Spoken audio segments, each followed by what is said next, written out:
Hey YouTube, what's going on? Danny UltraDad here for our Mohican 100 live stream.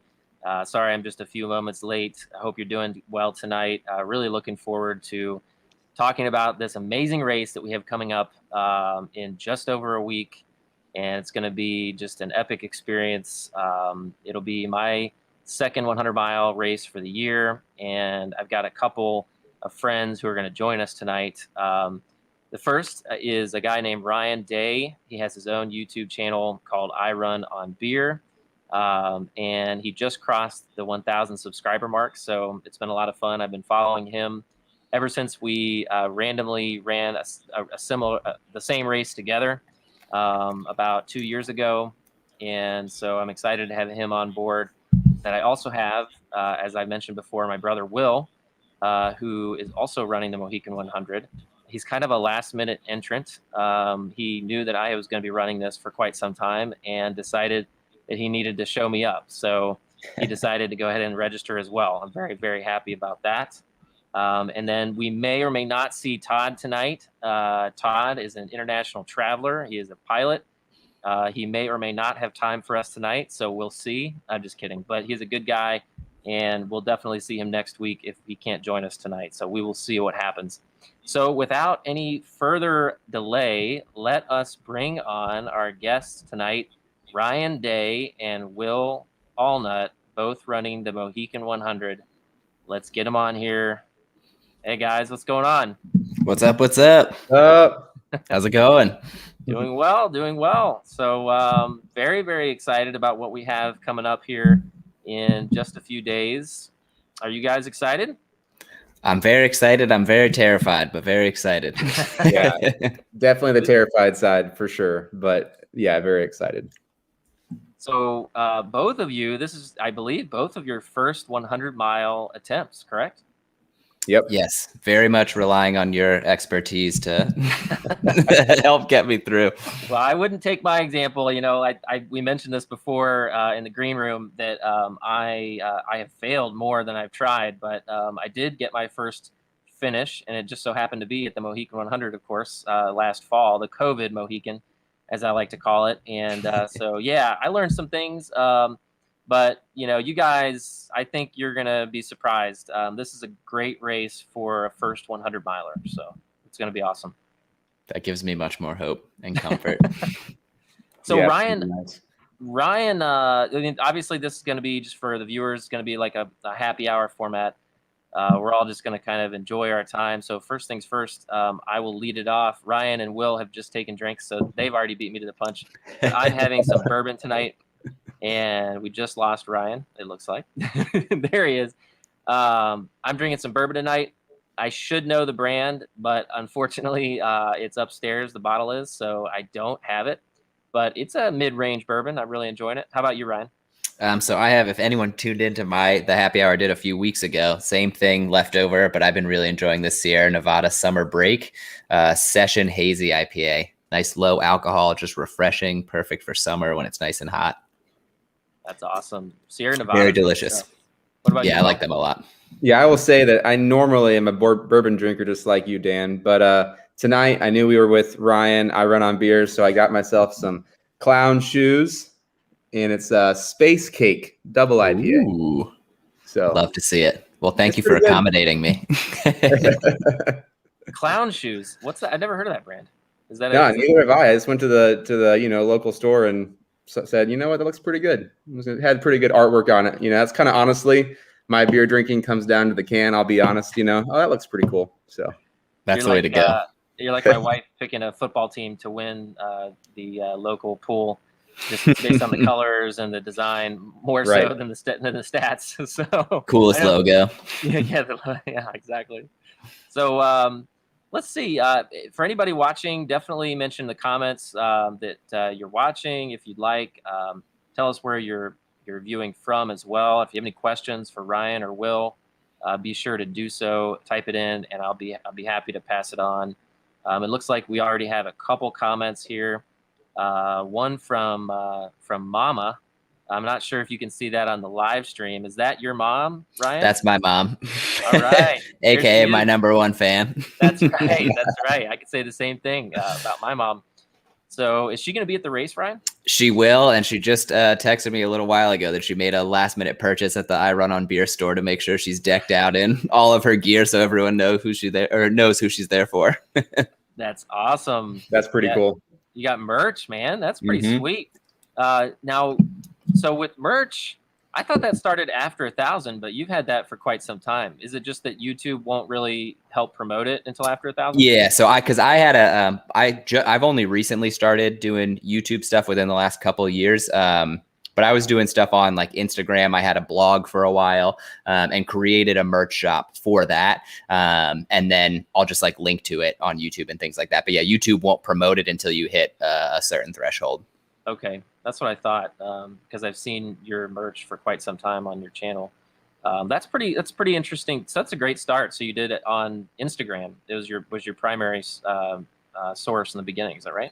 Yeah. I think it started. I'm trying to remember which. Yeah, it was definitely Instagram first, and then the website, and then probably like I said, just a couple years ago, started doing YouTube stuff. Oh, you have a website. I need to check that out. I think maybe I knew that. It's very inactive now. YouTube has definitely I've enjoyed YouTube a lot more. I did like video production and stuff throughout college, and so just really enjoy it. So I had a lot of fun with the blog, and when it first started out, I had a few other people helping with it as well, but then slowly kind of morphed over time. So now doing a lot more video stuff, and the website is more just to promote the YouTube channel and sharing videos and stuff on there. Okay, that's cool. All right, we have another comment here from my wife. That's a little picture of my family a couple of years ago. My kids are about 3 times the size now.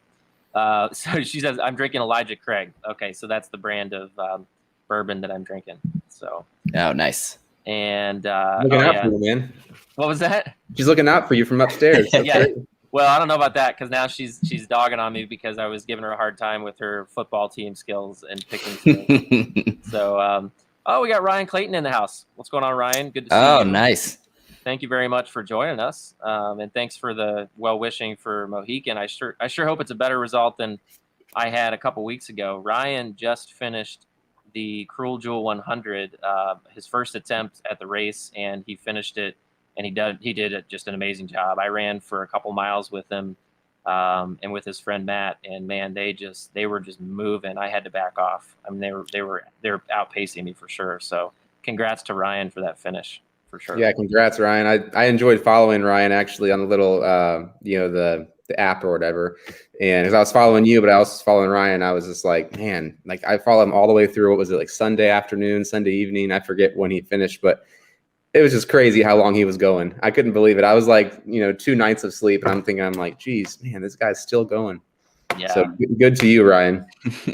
When I was going through and watching the trying to find footage from Mohican to get an idea of terrain, Ryan Clayton's video was the first one that I watched, and I was like, "Oh, this looks awesome!" and was like, "This is such great coverage." And then the storm rolled in, and I was like, "Oh, please, dear God, don't let this happen to us." Yeah, and then he slipped and fell and really injured himself too. Which, I mean, there's some places where it gets a little bit dicey, especially if it's wet. So hopefully, it doesn't look like. Fingers crossed, it doesn't look like we're going to have any major storms, but you never know in Ohio. Yeah. So what can Don't happen? jinx it. Yeah, right. Exactly. I just should have shut up. Sorry about that. To stop the jinx, I did see there is some rain in the forecast, and it's far out, but it says like a 30% chance. So yeah, that's true. Actually, Will was trying to make a last minute selection of his raincoat. And I said, dude, it may be a little bit hot. I mean, you may not want to have a big raincoat on, but but it's going to be in the 50s. So if it rains overnight, you definitely would want something. Yeah. It can get kind of chilly. There's something in my bag, something in there just in case. Yeah. Be prepared. This is your mom again, Ryan. Oh, the chief market. That's right. I've seen that a couple times. That's awesome. I got her business cards and everything. She was handing them out at Bandera. That is awesome. That is great. That is really cool. Yeah, I wish I could remember the name of the show. But there was when Discovery has like their new Discovery Plus like paid streaming service now. And one of the first shows that they put on, I'm not going to remember the name of it, but it's something about endurance athletes. And one of the first episodes was following some ultra marathon runner. I have not seen the episode because I don't have Discovery Plus, but someone sent it to me and they filmed them at Bandera. And there's a shot where it pans and you can see my mom front and center because she's in this electric blue I Run on Beer sweatshirt. And I was like, this is the best. That's So, awesome. yeah, it's awesome. She has definitely earned that title. Yeah, it's funny you mentioned that too about the filming at Bandera. There was a bunch of people filming. I think there were a couple of elite runners that were being filmed by Billy Yang. I think he was there. I saw him. And then our videos, I thought that maybe I could see you in my video and vice versa, but I went back and watched it and I'm not so sure I could. But yeah, I don't know. Yeah, we were all kind of in the same place, of course, but there's a lot of people there. Just staggered a little bit. Yeah, that was kind of neat, though. I mean, that race is like, was full of really good runners, and with it being a Hoka race sponsored by Hoka, I just felt like it had that polish on it. Yeah, no, 100% agree. Yeah, that was my first ever ultra marathon. And was so, I mean, I'd seen a couple of videos of it. I joke that the whole reason I decided to do it was training for ultra. I heard him talk about it. And when he posted the picture of the belt buckle, I was like, what is this race? I need to run this race that gives you a belt buckle with a rattlesnake on it. Yeah, that's right. But yeah, I think it's, the sponsorship from Hoka. Yep, there you go. Let's see if we can pull focus. I wear mine very frequently. That's such a cool buckle. It really is. Buckle. But yeah, the sponsorship and then it being a golden ticket race, like it just brings in such a nice array of runners. Yeah, with the golden ticket, that definitely. I think I'm trying to remember some of the elites that were there. Shoot, I can't remember the names, but definitely names that people recognize. It was fun. Yeah. Chris Mako was one of the ones. He wasn't there our year, but he was another one that motivated me to do it because he would run that race. He ran it a few years in a row, if I'm not mistaken. Right. Yeah, Chris Mako, man, I miss his YouTube channel. I think I do too. Didn't he take like a real world job or something? And ended up not. It doesn't really do. Does he still run? I think he still runs for fun, but not professionally anymore. Not professionally? Yeah. Oh man, he was good. He was awesome. All right, let's see. We got Snowman here from Findlay, Ohio. Snowman, thanks for joining us. So he's watching. Let's see. Ryan responds, "Thanks, guys. It was a beast of a race. That it was." Some of that vertical gain was insane down there at Cruel Jewel. Of course, thankfully, we won't be seeing that at the Mohican. But, I mean, it was absolutely brutal. But on the same token, I'm kind of excited about getting back down there and at least running something down there. I may go back and run the 50. I'm trying to get Will to go down there and run the 50 miler with me next year, maybe. So might happen. Yeah, it might happen. We'll see. I mean, just need one buddy to talk you into it. You gotta make it happen. That's right. Let's see. Mama says, I'm calling her Mama now, Ryan. Sorry. I hope that's okay. No worries. She says, good luck to all of you from Wellsboro, Pennsylvania. That's awesome. And we've got DWPJDP. Will, how'd you like the damn 50 this year? Yeah, man. Different course this year. So because of the pandemic, they had to move one of our local 50Ks to a different park. I guess some of the state parks are having, they're still having some closures or whatnot, or not liking having big races in them. So the different course was 5 mile loops. It was 6 5-mile loops, which is a little repetitive, but each loop you had a river crossing, you had trail, you had some bike trail as well. So it felt like a fairly flat course. I think the total elevation was like 1,000 feet. So not extremely hard in any way, but it also was fun in that way because you ran a lap and you knew exactly what to expect to the next 6 laps. So the last couple laps, I mean, you knew exactly what was ahead of you. So in that way, it was fun. I PR'd that race, so of course I loved it. I got 3rd place for the men, and I got beat out by 2 people that were older than me. They were 48 and I think 50 something. So I was like shocked by that. So always room for improvement. So see, I mean, us old guys, we still have some hope. I mean, being 41, I'm 8 years older than you, and Ryan, we established I'm significantly older than him too. So, but they do say with ultras, the older you get, really the sweet spot is, I don't know what, mid 30s, probably late 30s, something like that. So that's pretty cool. Whereas with others, with track and stuff like that, it's a lot younger than that. But yeah, I think it's a true ode to the endurance side of the sport versus the, pure muscle or pure speed, which is why I think that, it's so attractive to so many people because you can do it for so long. Yeah, for sure. Congrats on your third place finish. That was pretty awesome. Yeah, that's incredible. Yeah, Cool. Hopefully take some lessons from that race and put them into the Mohican 100. Although you better go slower than that because you will wear yourself out. Different race, but it was good training though. So I signed up for the race for the Mohican actually after the 50K, seeing that it was 2 weeks after, thinking that that's kind of perfect timing. I can do the 50K and then hopefully have enough stamina and enough rest time as well to do well in the Mohican. So we'll see. That's awesome. Let's talk about a little bit about your training, Ryan. So, I mean, you've had from my standpoint, watching your channel, it seems like your training's been very well structured. You have a coach, and you've been, talked about that a bit on your channel. Tell us about your training and how it's gone with your Mohican 100 training block. Yeah, so I got very, very lucky a few years ago. I think it was 2008. If I'm not mistaken. I was starting to get more serious about running, was kind of up and down, and I'd run Rock and Roll Philly a couple times and picked that race as like a real goal race that I wanted to shoot for a PR. I really wanted to train hard for it. And I'm only telling this story because at the expo for that race, I happened to go to the Science and Sport booth to pick up some gels, which was going to be the on-course fuel.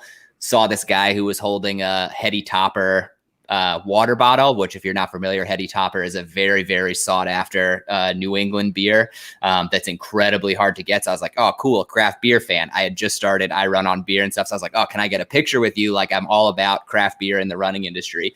And so lo and behold, he watched or he followed me on Instagram after that, saw my performance in the race and was like, hey, I'd love to coach you if you're looking for a coach. And we've been partners ever since. And so he has been pushing me for ultras for a long time because that's his bread and butter and just all kinds of adventure sports, adventure races. So he was thrilled when I first signed up for Bandera and even more excited when I signed up for Mohican. But it's been great because he is very creative very specific to my needs and can get very creative with the training blocks depending on what I'm looking for. So specifically for this race, I have been amazed because in February, I was having horrible IT band issues. Didn't run at all I kind of peaked at the end of January, didn't run at all, barely in February, started seeing a physical therapist in March and really didn't start running solid mileage again until the end of March. So obviously, I'm terrified knowing that I'm signed up for a 100-miler and not putting in any mileage during the week. But slowed that first week back, maybe like 5-10 mile week, then a 20-mile week, 25, 30, so on and so forth, ramping back up. And then we started training he and I ran the 4-state challenge on the Appalachian Trail, which is trying to run Pennsylvania, Maryland, West Virginia, Virginia, all in a 24-hour span. 43-mile stretch of the Appalachian Trail. So that was kind of a trial to see how I was feeling, how my leg was holding up. And that was the beginning of May. And that really, it was brutal. I was so unprepared for just the heat, the fueling, like it had been so long since I'd put in an effort for anything like that. But it's really been since after that race or after that run, I think that training has gotten a lot more serious, a lot more substantial mileage week to week. And like you said, just becoming a lot more consistent. So my training is usually just 4 to 5 days of running each week, especially since that Mondays are always a rest day. Then it's usually a Tuesday, Wednesday, Thursday run, Friday off, and then back-to-back runs on Saturday, Sundays. And then just slowly been ramping up the mileage of all those runs. So that guy was the guy that in that video from the 4-state challenge. Yep. Yeah. So that's my coach. Okay. That's awesome. Okay. Yeah, that was a great video, man. That was fun to watch. It was a lot. It was fun to run. Looking back on it, it's easier to say that it was a lot of fun to run. I don't think I've ever been as miserable isn't the right word, but just I've never been that drained after a run. I was not hydrating properly. I didn't bring the right fuel. So I was just in a bad spot when we finished, and I couldn't hardly eat anything because I was so nauseous after the run. Ooh. We thought we were going to finish before sunset. It ended up taking us substantially longer than we thought as well. So we were finishing like well after dark, and we're just exhausted by the time we got home, and took a few days to be like, okay, now I'm recovered and can like look back and reflect on what went wrong. What do I need to work on before Mohican? Yeah, man, the nausea really got me at Cruel Jewel. That's what did me in. It was really rough. I don't know why. I've never really had a problem with nausea until the Cruel Jewel, and man, it just took me down hard. I think for me, it was the biggest problem was just the lack of calorie intake. I had, I'm sure you know, I've seen my video, but I didn't eat enough before the race. I went into the race kind of hungry. It was a big strategic mistake. But I don't know what caused you to be sick. Was it I think it was the exact same thing. I think it was falling behind on calories early on and just not being able to catch up. I was taking in a decent amount of fuel, or water, but I don't think nearly enough.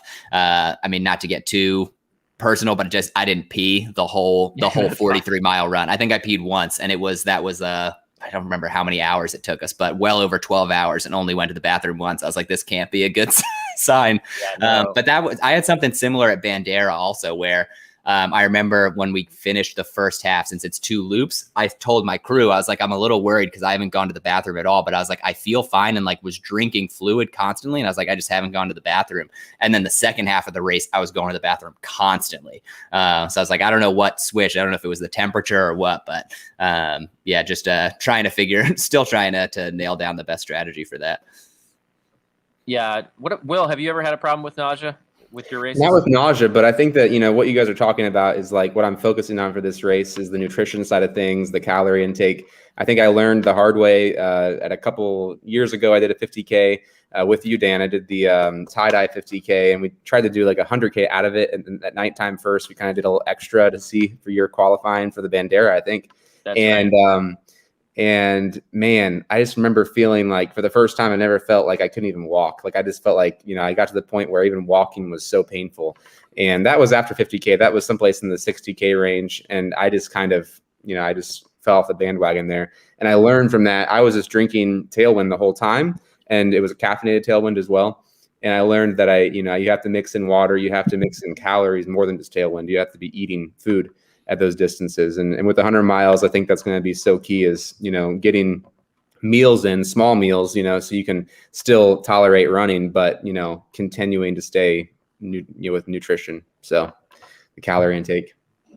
Well, I will say at the Mohican 100 last year in October, it was on Halloween. And I think, yeah, in large part, the reason I was able to finish was because right around mile 65, 70, there was an aid station that had both pizza and quesadillas, and I just like pigged out on that stuff. I didn't even care that I was probably overeating because I was still going to be running, but I just needed it right then, and I think that's really what gave me enough energy to push through and finish that race. So for sure. But yeah, quesadillas has been what I've been practicing with the last couple of weeks. That's been a huge part of my training the last few weeks, is just incorporating food into the long runs, and quesadillas seem to do the trick. What do you put on your quesadillas, Ryan? Just cheese. Okay. Cheese quesadillas. Yeah. Yeah, I do cheese. They had some chicken ones at Mohican last year. I really enjoyed that. That was really good. But and then they had some pizza too. So, but the truth is, it's going to be interesting because the Mohican 100 this year is the traditional course, or at least what's been used the past 2-3 years before COVID. And the one I ran was completely different. They had rerouted the course to avoid the state parks and everything. So. And they used private land, and they used this like bike path for 20 miles. It was great that they had the race, but it was completely different than what we'll be doing at this race. So of course we're doing our 4 loops, so that's going to be different, and it's going to be kind of like a new race for me. So I'm pretty excited. It'll be fun. Yeah, I can't wait. All right, let's take a look here. We've got Mama says good luck. Oh yeah, we already got that one. Let's see. Oh yeah. Okay, we're following my. Okay, so DWP JDP says I'll see you guys at Mohican. He's pacing somebody. That's good to hear. I can't wait. Definitely come say hi. It'd be good to chat for sure. So, and then Mama is commenting again. Shout out to the Pacers. That's right. Do you all have a pacer? No, No? we don't. So yeah, We're kind of that's the pacing whole each topic other. in itself. Yeah. We kind of just, and I thought about the idea of pacing Dan. I didn't even tell him before I signed up. I called him on a whim the night before, or the night before. I was a little tipsy on some bourbon, and I just was like, you know what? I was reading this listening to this audiobook recently, and at that time, and it just basically was saying like, you can't just keep procrastinating in life. You got to just go for it. And I was thinking, I'm like, I've been looking at 100 milers for like forever, kind of just thinking that's impossible. I'm like, you know what? I just need to do it, So, Will has never done. He's done a 50K, but he's never done a 50 miler, never done a 100K. He's going straight from 50K to 100 miler. Oh, that's a jump, yeah. It might be a bad decision, but hey, you have to go into it confident. So I'm gonna 100%. Yep. And I think we're gonna kind of hopefully pace each other a little bit. So at least for the 50, my plan is, I don't know if Will has the same plan or not, but we'll find out in a second. My plan is to kind of pace him for 50 miles and kind of temper him and hold him back, because he's used to that faster pace, the 50K pace. He's used to running pretty fast, faster than I can run. So I want to hold him back a little bit. And then at 50 miles, hopefully he'll decide that he's ready to go and win like top 10. That'd be amazing. Right. Love that plan. Yeah. We'll see. My goal is to finish. That's really my goal. And within the 32-hour mark, that's my goal. That's the politically correct thing to say at this point. Same here. At 50 miles, you go, man. No, I'm just kidding. It's going to be fun to see. I just can't wait to see how well both of you guys can do. So let's see here. Matthew Berman. This is my nephew. Good luck at the Mohican 100. My dad's looking forward to seeing your video on the race. Great. Thanks, bud. Oh, nice. Thanks for stopping Matt. too. Haven't seen him in a while. And this is my mom getting excited about cheering for you at the Mohican 100. That's right. So we got the moms. Shout out to the moms. That's right. That's awesome. So thank you, Mama and Diane Allnutt, my mom, for joining the live stream. So yeah, we're looking forward to. So as far as crew, this is Will and my situation. So probably my parents. My parents will definitely be there. My wife and my 2 kids will be there. And then I think, Will, it's just you're flying solo, right? Yeah. Well, with you guys, I'm going. Right. We're all staying at the same campsite. So I mean, right. Yeah. I think we don't technically have a pacer, but we do have our crew of our family. And then let's hear from you, Ryan. What about you? Yeah, we actually have what has turned out to be a pretty substantial crew. That's awesome. Yeah, so I'm really excited. It's obviously, so it's me and my buddy Todd are the two that we're running the race together, and he ran Bandera with me. His girlfriend is coming to crew as well. My wife, unfortunately, she's a teacher, and that's her school's graduation, so she can't make it. But so my brother-in-law is going to come with me as well. And then I have a buddy that, shout out to him, because I just called him on a whim and was just like, hey, are you interested in trying another long distance race? And he was like, oh, it's so funny you asked. I was about to text you to say you should come out to the West Coast and run a race with me. And I was like, hey, instead of doing a trail half marathon, why don't you fly to Ohio and pace us for the last lap of a 100-mile race? And he signed on to it. No questions asked, hadn't been training at all. And he's been crushing his training. So those 3 are kind of like our core crew that we're all sort of traveling together, and they're going to handle all the details behind the scenes. But then my mom is coming. My sister and her fiance are coming. My stepdad is a maybe right now. And then on Todd's side, I know they have some neighbors and some neighbors' friends and some family coming as well. So I think all in all, we're going to have like maybe 15 of us total, if not a little bit more than that. Speaking of the devil, we've That's got awesome. Todd joining us. Let's bring him in right now. Oh, hell yeah. What's going on, guys? How's it Life going? of the Todd, party. the pilot. Welcome, Sorry. Todd. I'm sorry. No, it's all you're good, fine, man. Fine.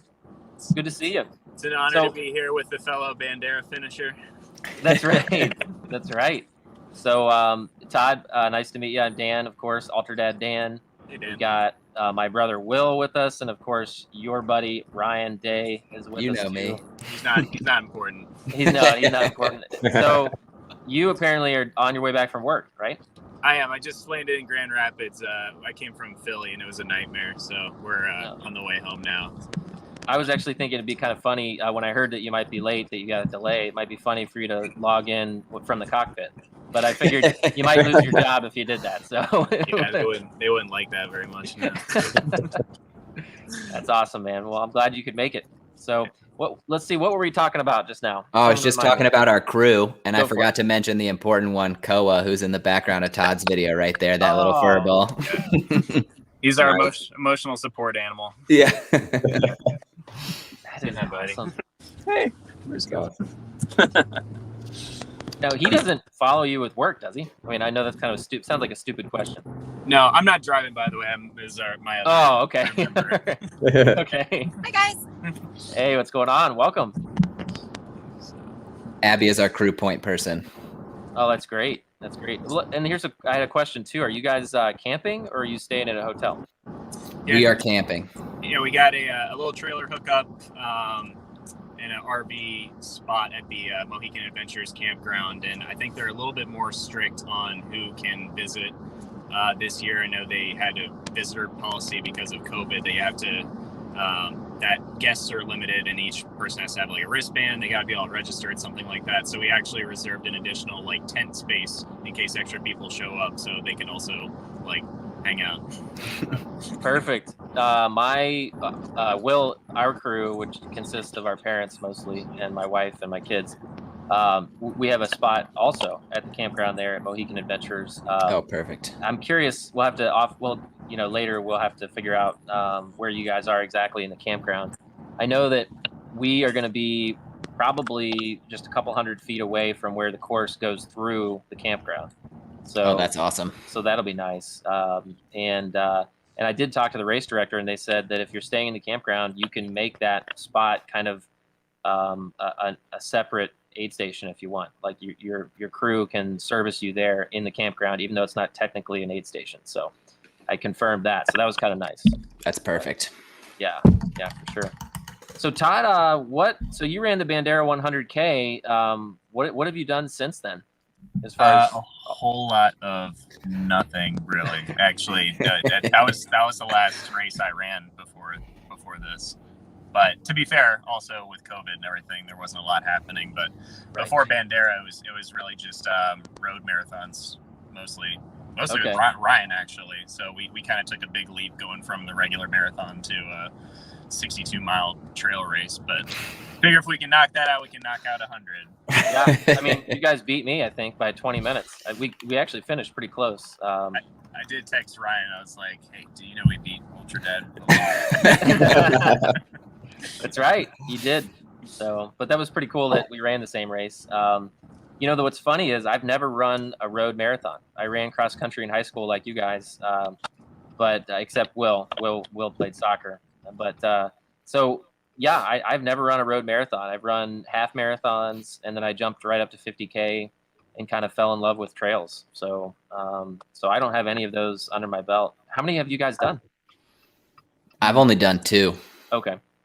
My first marathon was the Oklahoma City Marathon. That was back in 2013 when I was still in the military. And then since then, I've done the Delaware Coastal with Ryan. I did it with another buddy.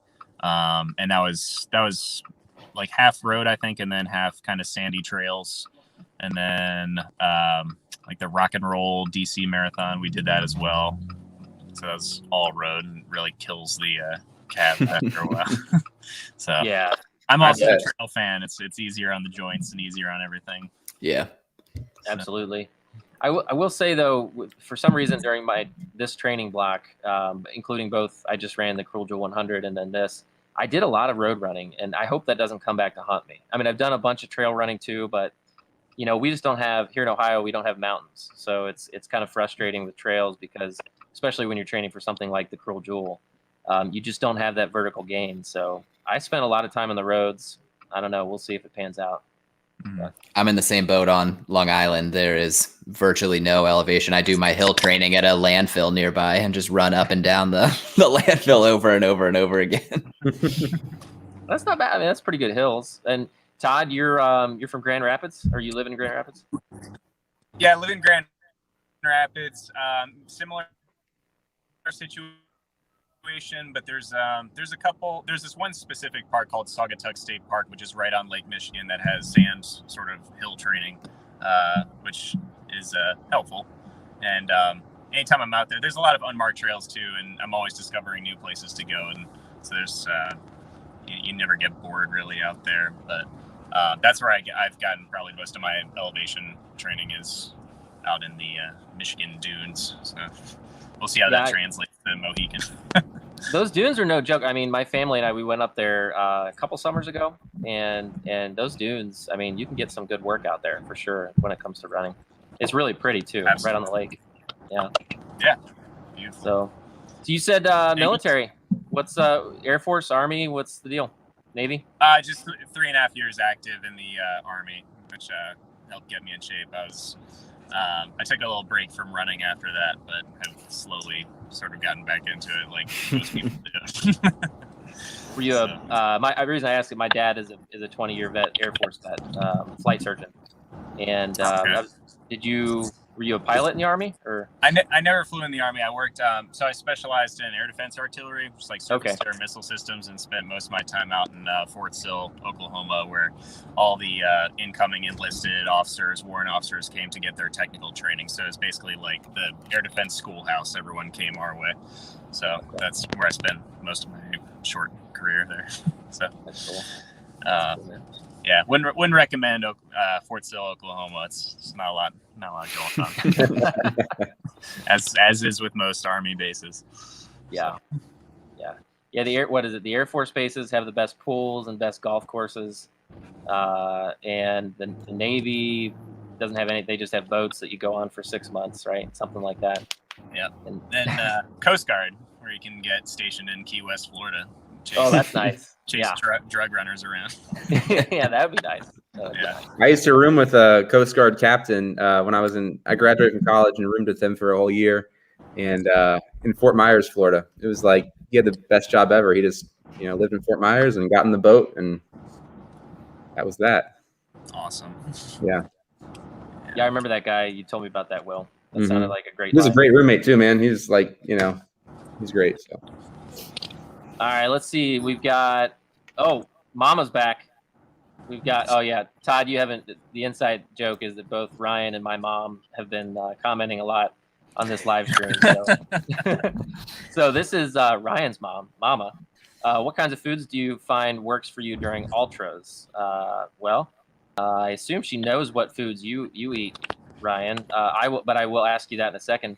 For me, carb loading is what it's about for me. So whatever, pretty much it's an eating contest. Whatever I can get in me is good. But things like pizza, things like quesadillas, they work really well for me. So how about you, Ryan?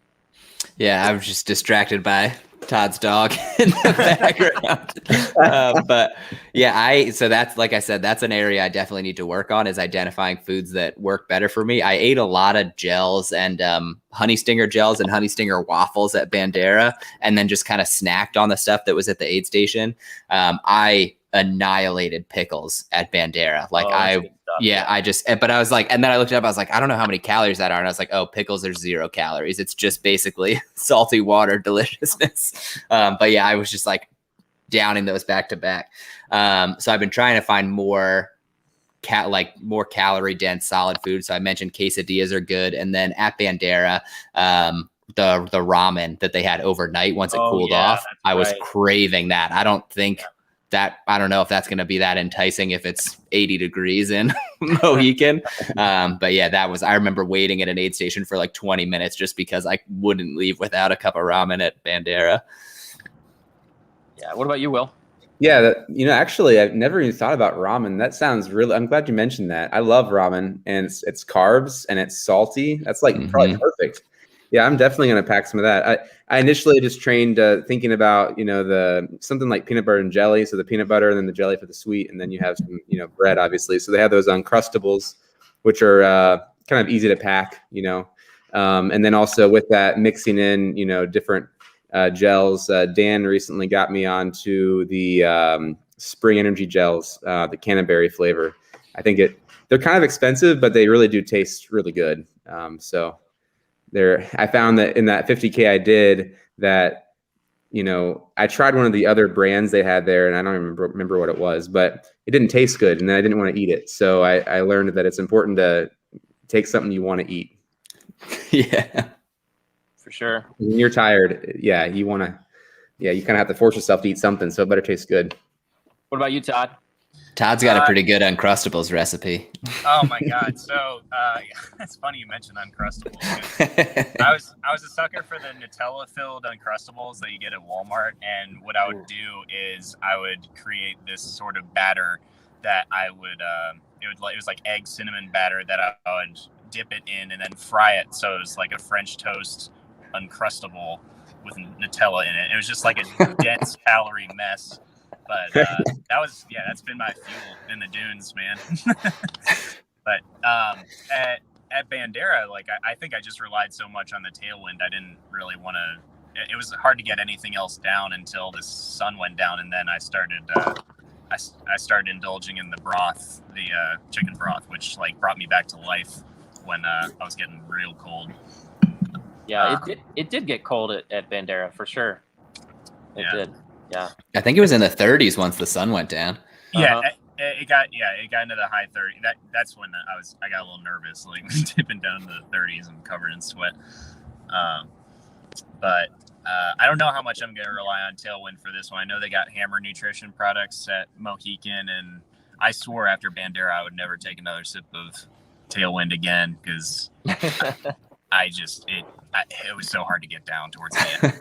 Like I know it's designed to be like you don't need anything else when you're sipping on that stuff, but it's just so sweet. So we'll see. I disagree that I think you have to have something. I know that they advertise that's a big deal. Like you can just drink Tailwind, but I like Tailwind. But I will say at Cruel Jewel they had like a tangerine Tailwind, which I'd never tried before. And I know some people would love it, but I didn't. I see you looking like you would like it, Ryan. Yeah, I was going to say that sounds like it'd be so good. It was too sweet. I don't know if it was the concentration they were doing, but once I started getting kind of nauseous at that, it compounded on itself because I didn't want to drink that either. So I ended up buying a bag of the naked flavor, so which is a little bit lighter, I feel like. So I'm going to bring a bunch of that to Mohican. And then I think, Will, what did you get? I got the cola. That's right, the Colorado Cola. That's a good one. Yeah. Is that caffeinated? I can't remember if it's caffeinated or not. It is. I'm pretty sure. Yeah. So me and Dan are gonna kind of like share. That's the idea. Yeah. So some caffeine and some naked. Yeah. We'll see. We'll see how that goes. But what is that light behind you there, Todd? I have to ask. Yeah, it's like, are you guys getting pulled over? No. We just went by ambulance. Okay. I'm not getting pulled over. That's funny. I was like, either he has some kind of crazy, like, awesome lights in his car, or he's in trouble. No, it's funny too. I wish they had the siren on because that's the only way this little guy will howl is if there's like, go start howling. I don't think he's gonna do it. But. He's like a wolf. Yeah, basically. All right, let's keep working through some of these comments. Let's see. Snowman says Mohican starts a bit fast since the first mile's on the road. That's correct, Snowman. It's going to be a little different, I think, than the COVID Mohican, which we had probably about 3 or 4 miles on the road in the beginning. Oh wow! I don't believe that's the way it is at the traditional route, which is what we're going to be doing. But there is some road on there, and you just kind of have to temper it because it's exciting. And this is going to be. I don't think they're going to do a wave start, but I don't know. I think it's going to be a traditional ultra. Everybody starts at the same time, which is going to be the first time that I've done a race like that in 2-3 years. It seems like forever. Yeah. So, maybe not that long. Maybe a year and a half. Whatever. No, I'm excited. I think we kind of talked about too, especially depending on what the heat looks like, is like starting not fast, but like starting a little bit quicker in those like early kind of pre-dawn, early dawn hours when it's not too cold, and then just anticipating walking for so much of the heat of the day, and then hopefully trying to gain back some time once the sun goes down again. Yeah, I think with Will, I'm just going to be constantly telling him, you got to slow down, dude. You cannot go that fast.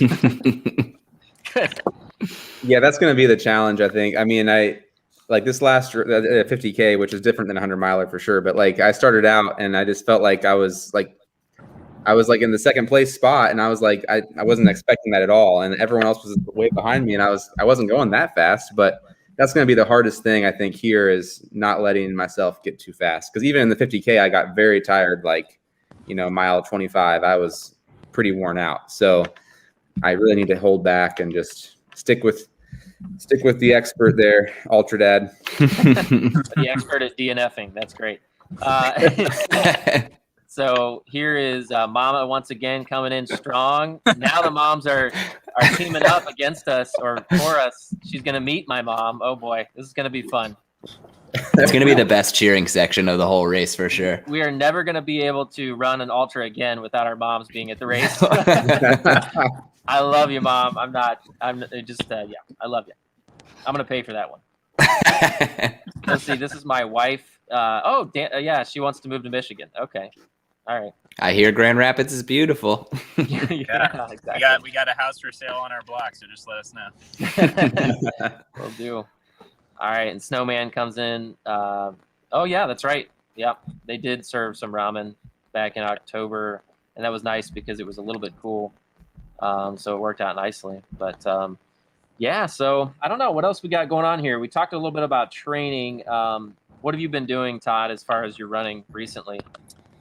Just making sure to keep the volume up. I was telling Ryan, like the last time when we me and Ryan were talking, about how I was going to try and incorporate more stretching. And as soon as I started stretching, my runner's knee started flaring up.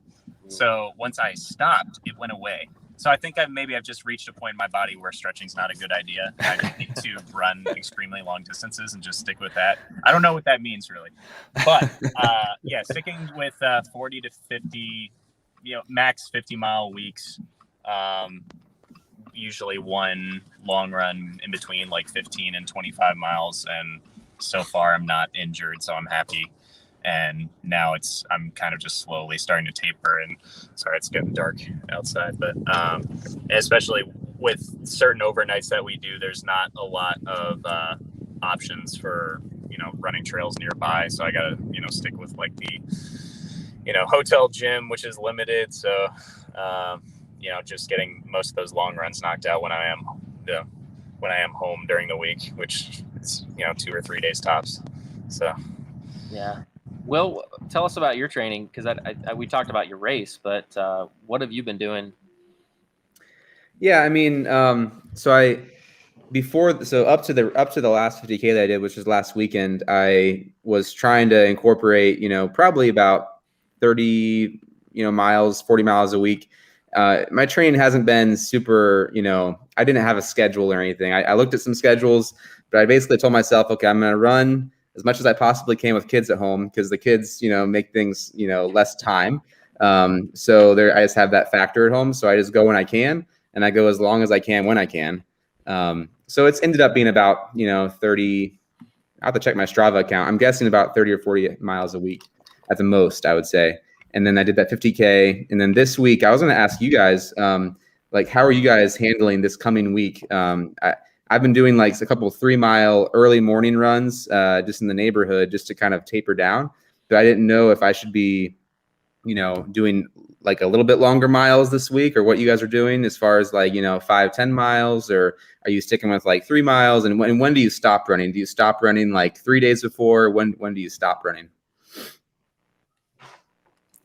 I do mostly. I mean, so I'm tapering down for sure at this point. I had my last really intense run this past Monday morning, and it was a beast of a final run. My coach he loves to come up with like crazy runs and he'll say like, here's your run, and then in parentheses, make sure you suffer. And so the goal was just to be an exhausting long run and to kind of simulate the exhaustion of the overnight portion, since there's not really a place near me to run overnight. And so what it was it was a 4-hour run total, but it was wake up at 3 o'clock in the morning, start running, do a 2.5-hour run, come home, take a 30-minute nap to really let your legs stiffen up and feel like you're going to sleep again, and then wake up 30 minutes, go back out and do another 90-minute run on top of that.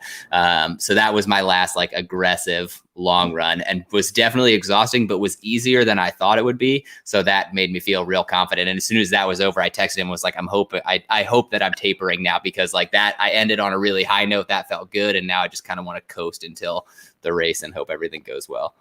Yeah, I thought that was a very unique and pretty awesome final run. I like that a lot. I watched your video. Definitely simulating the sleep factor, the exhaustion, from having to go, sleeping for a few minutes and then waking up and going and running another 90 minutes. I thought that was pretty cool. Yeah, going immediately from that to work at 9 o'clock in the morning was pretty terrible, but yeah, other than that, it was fun. I don't know about that part. What do you do for a living, Ryan? I don't think I've ever asked that. I work in college administration. Okay. So right now I do career placement for Columbia University, specifically for their engineering school. So just helping to coordinate, like make employer partnerships, organize career fairs, things like that, but just trying to amplify their opportunities. That's awesome. That's awesome. I do feel bad for the students that you met with that morning, though. They probably feel like, man, I have like no career options at all. Yeah. Luckily, I'm more like behind the scenes administrative, Okay. which is nice. Yeah. So didn't have to be in front of too many people on Monday. Planned that out also. I was like, I'm going to try to avoid as many meetings as I can. That's awesome. Ultra Trail Steven is with us. What's going on, Steven? It's good to have you with us. Thanks for joining us. So I don't know if of course, Ultra Trail Steven has a YouTube channel of his own. We probably all have watched his videos. It's pretty exciting to see. He just had a pretty cool race on his own property, I think, down there in Tennessee, which is pretty awesome. So is it the not so monotonous, or was it the monotonous? It was the not so monotonous 12-hour and 6-hour runs. So that was pretty cool. I love that title, Steven. Yeah, so thanks for joining us. Well, and then, my dad chimed in. Let's see what he says. Yeah, I think Will is going to have to concentrate on getting me to go faster. Yeah, it's yin and yang there, Yeah, that's right. Yeah, so, I actually told Will, I was like, dude, I may tell you need to walk in the first couple miles. And he was just like, I don't know. You didn't really react, but I could just tell inside it just like melted you inside. Like, you're like, what, are you kidding me? I'm not going to walk in the first couple miles, but I really think that you just have to pace yourself. So you got to go slow. It is going to be cooler though early on, so that'll be interesting to see if that maybe it does make some sense. Like you guys are going to run a little more early on. So I don't know. I will say that was sort of how Todd and I were when we started Bandera, because we started at the very back of the pack. We were actually caught off guard when they were like, oh, it's time to go. And we were still talking with our crew. And we're like, oh crap, we have to start now. So we were at the very, very back. And so we were trying to make moves early to get through some of the crowd. And obviously the beginning of Bandera is real tight with that single track. But yeah, Todd was for sure pushing to run a little bit more and like, let's get up. And I was like, I'm worried to do anything right now. Like I'm so afraid of what this is going to do to how we're going to be feeling, but it definitely paid off. It sounds like that's a lot of what Mohican's going to be too, where I hear a lot of elevation gain in the first 2 miles, and it's a lot of single track stuff. So it's like we've been training for months and we're like ready to roll. It's going to be weird to just be like, no, we should probably calm down and just go low on this one. We got 24 hours to kill. It's fine. Yeah. Yeah. Well, speaking of which, time-wise, do you guys have any goals as far as just finishing? Will says, I obviously, after a DNF at Cruel Jewel, want to just finish. I'd like to finish one this year. But I thought, if I could get maybe 28 hours, that'd be good for me. What about you guys? We talked about, I know when I originally pitched it to Todd, I was like, we could for sure do 24 hours, like based on our Bandera pace, like we could beat 24 hours, no problem. And then I think the 4-state challenge was a huge reality check for me, just in terms of what shape I was in and how I think I was in much better shape going into Bandera than I was when we went into the 4-state challenge. And so that was just kind of a reality check coming back from injury and just the preparedness with hydration, fuel, and all that. And so I think now I'm leaning more towards that. I want to finish. Like that's the A goal. And yeah, we had always said 24 hours would be nice, but finishing is the goal. And I think now I'm definitely more towards the finishing is priority number one. Just survive. I think. Yeah. Yep. Yeah, I in the last fall during the COVID Mohican, it was crazy. It was like I felt great. Like about 28 hours in, I was feeling really good. I ended up getting lost, which really set me back mentally. I had to run 5 more miles than I had. I ended up doing instead of 104, it was like 109 or something like that. But even that, the biggest part though was at about 28 hours, 27 hours or so. I hit this huge wall. Like my body just felt so bad. It was crazy. Like and I don't know if it was just mental because I knew that the end was coming, and because I had gotten lost, but how they talk about with marathons, you hit that wall at what, 18, 19 miles or whatever. Yeah. Certainly with 100 miler, about 80 mile 80 was it. I think it for me, it was just like, wow, I'm going to make it. But I started doing a lot more walking and yeah, so that's why I am excited that we have, and that was one of the main influence too about like why I wanted to get a pacer for us, is just to have like a set of fresh legs in the group and like hopefully a more positive outlook, just like someone, because I know especially like during those late hours, you go from talking to just a lot more silence and just living internally. So I think it'll just be helpful to have someone who's a little bit more awake, a little bit more energetic. We might hate him in the moment, but I think he'll hopefully help keep us going. And someone to remind you to get your calories in when your mind is just gone. Like, hey, did you eat like 200 to 300 calories last hour? And you're like, yeah. Oh, oops. Yeah. Yep. Yeah, no question about that. I'll be relying on. Well, I don't know. Will, he may not be with me at that point. We'll see. We'll see. Yeah. We'll see. So let's see. Snowman. Oh, he has some good intel for us. Unless you get to the front, you'll be forced to walk when you enter the switchbacks in the early miles. So Snowman is going to be. I think he has. You can tell us Snowman, but I believe he's definitely pacing someone. But I think he's run Mohican multiple times. So this is good information for sure. So. Yeah, because that's what, if I'm not mistaken, the majority of the race, almost all of it, is single track. So it's pretty tight quarters. Quite a bit, and especially early. Right, and that, so we just as a course, quick course, I guess, overview. So the first, you got a marathon loop, 2 marathon loops, and then the third and fourth loops, they cut off about 3 miles of that, right? So it's about 23 miles for each of the last 2 loops. Is that right? Yeah. Okay. And you're not doing that like waterfall climb portion. Is that just the first 2 loops? Yeah, I think that's just the first 2 loops. Okay. Okay, so that's what they cut out. Okay, because I did see some of the vertical gain was wiped out as well as a part of cutting that out. So that's a good thing. At that stage in the race, after 50 miles, it'd be nice not to have quite as much vertical gain for sure.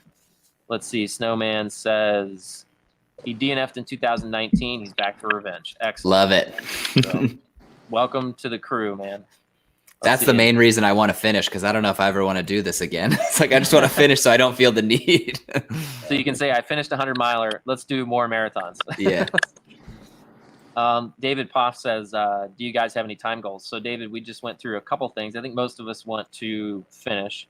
That's our main goal, of course. I know that's kind of a cop-out, though. So I said 28 hours. That's probably my best-case scenario. I don't know. Do you guys want to put a time on it or not? 28's pretty realistic for me. I think if we went the full 32, my girlfriend would probably take the trailer and go home. I think 30, a little past sunrise, I think it'll work. I think 24 is probably a little optimistic, especially for the first attempt. Yeah. So, I think that's the hard part, is we just have no idea what to expect. Right. That's what I'm feeling too. I feel like, this is it's my first time ever doing more than 50K. So I'm like, I have no idea. This will be kind of my measure from now on after I do this race to kind of, go off of this race for the future. Yeah. Let me just say, if you can get sub 24 in your first 100-miler, I'm going to buy you a beer for sure. That's amazing. But, I don't know. You guys are all a lot younger than me. So let's see. Okay. So what else did I want to talk about? Strategy. We've talked a little bit about that. Crew. I don't know. Anything else, guys? What are you thinking?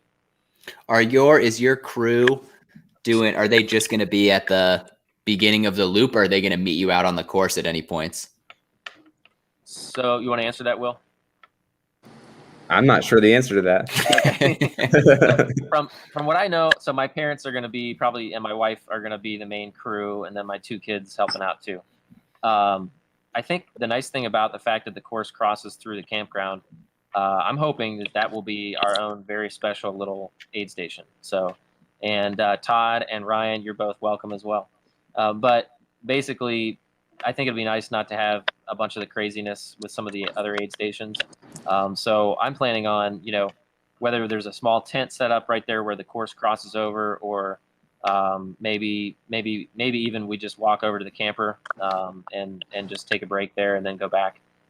So we'll see. But probably that spot will be the main place that our crew will be. I am hoping that they will meet us at some point elsewhere on the course, and then maybe at the finish. I guess it kind of depends on the timing of it as far as kids sleeping and stuff like that. But that's what we're doing. How about you guys? I think that's pretty accurate or similar to what we're thinking too, is we want to have the home base at the campground. And like Todd said, we have a few people, like a few different campsites for the different crews. So we're going to kind of evaluate who's closest to the course and then set up a home base near there. But yeah, if we need it, we'll hope that they'll come out to like the fire tower or the halfway point, like some of those spots on the loop, just in case, especially if there is rain or something like that. I think we might ask them to just like, hey, can you bring some dry shoes or something like that? Yeah, that's a good idea. And Ryan was talking about, a big part of, the extra time that we had at Bandera that we could have possibly saved is just spending the amount of time that we spent at the aid stations. And he was talking about always having like maybe a plastic bag on us or something. So when you're going through that aid station, it can be like trick or treating. You just grab what you want, but you keep walking instead of just standing there, like eating or drinking or whatever. So yeah, we were real slow at Bandera. I don't know, more towards the end. Yeah. I don't know how much that's going to be the case further down the line, but I think it's a good way to save a little bit of time at the beginning anyway. Yeah. Sorry, I'm trying to fix my camera. Yeah, actually, I'll say that in this 50K that I just ran, the guy that beat me had all of his stuff like right by the start. And my aid station, like my little section that I put my stuff, was like maybe 40 feet off the side on that picnic table. I had to walk around to get to it, around like 20 picnic tables to get to it. And he beat me. I literally saw him just like, get his stuff and go. And I was like, oh man, like he's ahead of me, and it was because I probably had to walk 40 yards. So it's a good point to maybe bring something to kind of carry some stuff with you on the trail. Yeah, I think back, I made the joke before that I remember waiting at an aid station for like 20 minutes just because I wanted ramen, but it's no joke. Like in the middle of the night when I was exhausted, it was freezing cold, and I was like, all I want is a cup of ramen. But I kept like turning to talk to someone, and I would turn back, and they were making it like cup by cup, and they just kept handing it to like the runners as they came in, and I kept missing it. And Todd was like, all right, are we ready to go? And I was like, no, I haven't gotten my ramen yet. I'm not leaving. And then your nose started bleeding, and that was the worst. You slower. Yeah. Oh, that sounds bad. It was right after that loop. Yeah, it was so dry. I couldn't, I told Todd like that race, I don't know what I think part of it was the dust. I'm sure it was just so dry, but by halfway, I could not stop coughing. Like I was just clearing my throat constantly. And then, that was like 3/4 of the way through the second loop. We're like halfway through, and I was like, oh, my nose is really running. And then I wiped and I was like, nope, my nose is really bleeding right now.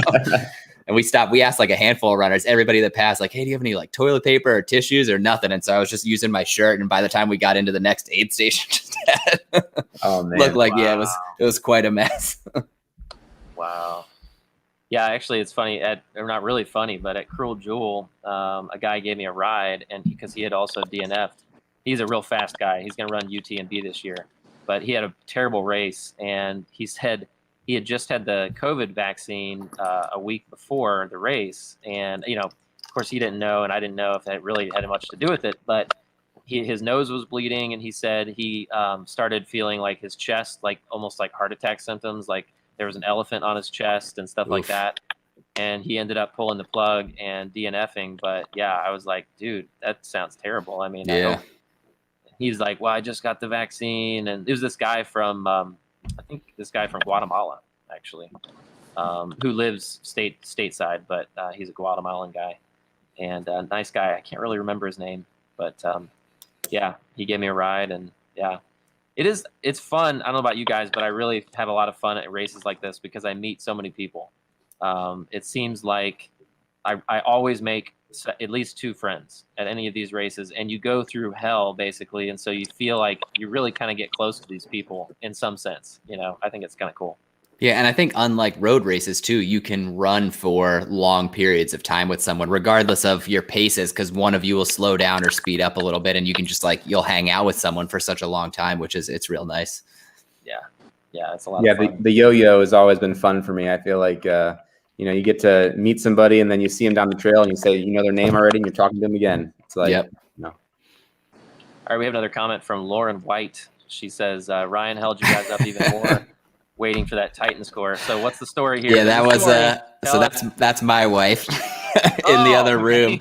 Right. So yeah, the Titans were in the playoffs when we ran Bandera. I'm a big Titans fan. Obviously, they have been terrible for a long time, and they were making their first playoff run in I don't know how long, and they were up against the Ravens, which was going to be their biggest bout. And I was like, I know they're going to lose, and it's going to be so disappointing. But I'm sad that I can't watch it. And coming into that aid station right after I got the nosebleed, I was like, guys, I need tissue or anything like that. And they're like, all right, we know you're in a bad place, but we got to let you know the Titans are beating the Ravens right now. And the director of the aid station was a Ravens fan, and I was like, I'm so sorry. Yeah, that was a nice little pick me up towards the end of the race. Oh man, I remember that one play. This is going to date me, but this is the first time they ever went to the Super Bowl, I think. Yeah, their first year as a team. That's the whole reason I'm a fan. No, you know what I'm talking about, right? Where they get to the half-yard line and they lost the Super Bowl in their first year as a team by less than a yard. I remember watching that. I just couldn't believe what was happening against the St. Louis Rams. That's the Rams, right? With Isaac Bruce, maybe, or yeah. Oh, it was brutal. And they had a few good years after that. They were still a solid team. But it was Eddie George and McNair were incredible. And then after that, it was it's been a rough period. But it seems like they're crawling back. Yeah, for sure. We'll see. I'm a Bengals fan, so I don't have much to say on that. we can't even make it to the play. Hey, I'm pulling for Joe Burrow. It's gonna. I think. Well, we always say things are going to be different this year, and they never are. Right. But I was devastated when he got hurt last year. He was outside of the Titans. He was I was rooting for him all the way. I was just he's going to be unbelievable for the team. It's going to be so fun to watch him in the NFL. And then when he got, was he on your fantasy team or something? Or no, he wasn't. I want to see him do well. I was just I liked watching him in college. I was I think he's going to be incredible. And he had I was he's got this is going to be such an incredible quarterback. And then that's a devastating injury. Oh, it was. I mean, seriously, that almost made me nauseous just looking at that injury. That's crazy. You were saying something, Will? I thought you were. All right. So we had the Lauren White comment. I don't know. This is gonna be fun, guys. I'm really looking forward to the race and hopefully seeing you guys out there. So definitely. We got to connect offline and figure out where you're going to be at the campground. Absolutely. I'm hoping maybe. So we're going to be I don't know what the direction is, but there's a little loop that's right next to where the course crosses over. So if you go look at the map, that's the section of the campground we're in. So I think we're maybe a couple hundred feet away from that crossing right there. So that's perfect. So yeah, but it'll be fun. 1 week away. Yeah. I'm optimistic about the weather. I know it's still a week out. I know Ryan was super obsessed with the 10-day outlook. I'm as soon as it was within 10 days. What it is, but I'm seeing high 70s, low 50s. I'm I can work with this. All right, just stay. Yeah. All right. Yeah, because honestly, right now, Will and I live down near Cincinnati. So, Will lives in Dayton, which is about an hour north of Cincinnati, and I live kind of between Cincinnati and Dayton. Anyway, we're about 2 hours away from where the Mohican happens, and it's been brutally hot this past week. I mean, today has just been a nightmare, and the cicadas too. Not where Will lives, but where I live. The cicada. Have you heard about the cicadas in Ohio? It's crazy. Do you guys have cicada issues where you live? Not on Long Island, but I remember the last time we had the big explosion growing up in Delaware. They were everywhere, but on Long Island, we haven't had too many issues. don't hurt anybody, but they don't bite, they don't sting, nothing like that. But they're just annoying. So I'm hoping they're not at the Mohican. Yeah, I wonder if they are. It's an old park. I mean, the older the park, the more likely they're there. We got cicadas to worry about. Come on, man. Yeah, that's right. You might have to bring your mosquito net, something. Oh, God. Yeah, but the temperature though, let's hope. Let's hope. It looks like looks like maybe under 80 right now, knock on wood. Let's hope.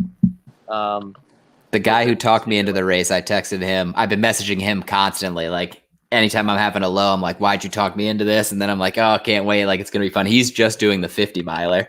It's still a 50 miler, but I keep messaging him about the weather, and I was trying to look it up to find the exact words he used, but he said, this past weekend was what I would call inferno weather. And I was like, oh, good. That's what we want. Yeah, it's been super, mid to upper 80s and then super humid. I mean, seriously, like I went out and ran today, just ran a little 4 miles in my neighborhood, and I was just drenched. I mean, it was just, it's not, I just really hope that doesn't happen. Because then we will be walking a lot during the day for sure. And if that happens, but I will say, I wanted to ask you this because you had mentioned on our live stream the necessity for salt pills. I have never used salt tabs or anything like that.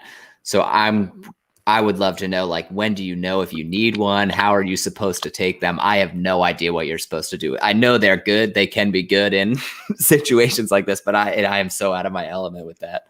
Well, now Will is the medical professional here, but as far as my thought on it, I think it makes sense because you want those electrolytes, and you expel so much of your sodium in your system when you're sweating like that. And so the Tailwind provides a lot of that, but a salt pill for me once every hour or so can really make a big difference. And it can take me from feeling like totally down to feeling a little bit more perky and kind of ready to go. So what about you, Will? What do you think?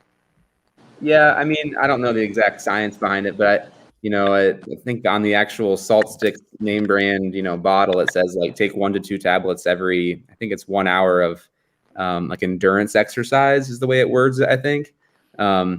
So at my last race, I took one about every 45 minutes, and I did get some aches, but I don't think it was due to salt. I think it was due just to, running a long distance. I think it definitely helps with the cramping. Yeah. So, I mean, that's what a lot of people say, at least. And that's what I've noticed a bit too. So, you can do it naturally too. Yeah. Naturally through like pickles and through ramen, and right. You don't have to go. That was my thought, is like, I'm so used to eating like salty foods or drink, like just with taking in electrolytes through Tailwind or Noon or things like that. That's why I've never taken the salt tabs, but I'm like, but in the heat, I don't know how, if it's just easier to take the tab to just get it right into your system. Yeah. I don't think it would hurt to try, even if it's your first time trying it. You're not going to probably have any terrible side effects. It's a natural substance. So. Yeah, actually, it's funny. Ultra Trail Steven talked about this the other day. He sometimes will do what he calls a direct shot of salt tab. So he'll it's like the pill. He'll break the pill in half, which has the granulated whatever it is, salt, I guess mostly sodium, and he'll put it on the edge of his tongue or put it under his tongue, and he calls that a direct shot of salt. And he thinks, for him at least, it works like a charm. Like he goes from feeling like total crap to a real boost. So I know that's a thought. I bought one of those like generic bottles of like 50 or 100 salt pills. So if you guys aren't bringing your own, definitely if you see me on the course, just ask for a pill. I have plenty of them. So. Or if you see us laying on the side of the course, just throw one in our mouth. I'll just like resuscitate you. Will can do that though. Like I said, he's a medical professional. Yeah. So. Ryan's just resting his eyes, you guys. That's awesome. Well, guys, thanks again. I don't know, anything else anyone want to talk about? We've gone about an hour and 15 minutes, and it's been an awesome time. So thanks again. No, yeah, thank you for organizing it. I'm excited. I'm nervous, and I think I just gotta relax for the next couple days, keep planning, organize all the final details, and then just go. Yeah, for sure. Oh, real quick before we go, I did want to ask you, Ryan, what are you planning on doing filming wise during the race? Anything special? So I'm gonna have probably at least one, maybe two people on our crew will have cameras to get us anytime we come into the aid station or anytime if they come to meet us out on the course. And then I'm going to bring a GoPro with me as well to record us out there. Todd had the great idea of like I think what we said, 10 miles, doing just like a check-in every 10 miles. Like, hey, here's how we're feeling, things like that. So you can watch us deteriorate over 100 miles at regular intervals. I think that sounds awesome. I'll also have my GoPro, and I'll have hopefully, my crew will have their phones out, and we'll be in landscape, so we'll be able to put a video together, hopefully. Yeah, definitely. So it'll be a lot of fun. But all right, guys. Well, thank you so much for your time tonight, and it's been a great time. Definitely direct message me if you have any thoughts this week as far as planning or any ideas that come to mind. I'll do the same. And thanks again. Todd, do you have a YouTube channel or anything, or? I don't. I'm not as cool as Ryan. But he's got an Instagram. He runs on I run on bourbon, or he runs on bourbon. It keeps changing. My girlfriend actually made me the channel, so I've never even used it. So. That's great, though. I was drinking bourbon tonight, and my brother Will, he loves bourbon. Will actually also has a YouTube channel of his own. It's called Allnutt Productions. That's our last name, Allnutt. And so he's got it. Definitely, if anyone's watching, hit that subscribe button. Yeah. Fun. I've been completely dry this past month, trying to lose a little bit more weight for this thing. So that's another thing I'm kind of looking forward to is after mile 100, if we ever do make it, I can crack a free beer at the finish line. Free beer at the finish. Yeah, it's gonna be a good one. I keep telling myself I probably should go dry the next week, but every time I think about the race, I start to worry and start to get kind of nervous. So then I take a drink of bourbon. Yep, that's exactly where I'm at. So, all right, guys, thanks again. And to everybody watching, thanks again for joining us. And it was a good time. And we'll maybe we can do a post-race video. That'd be a lot of fun. Post-race live stream. Yeah, absolutely. Perfect. All right, have a good evening. Take care. All right. Thanks, y'all. Bye, guys. See ya. Bye-bye.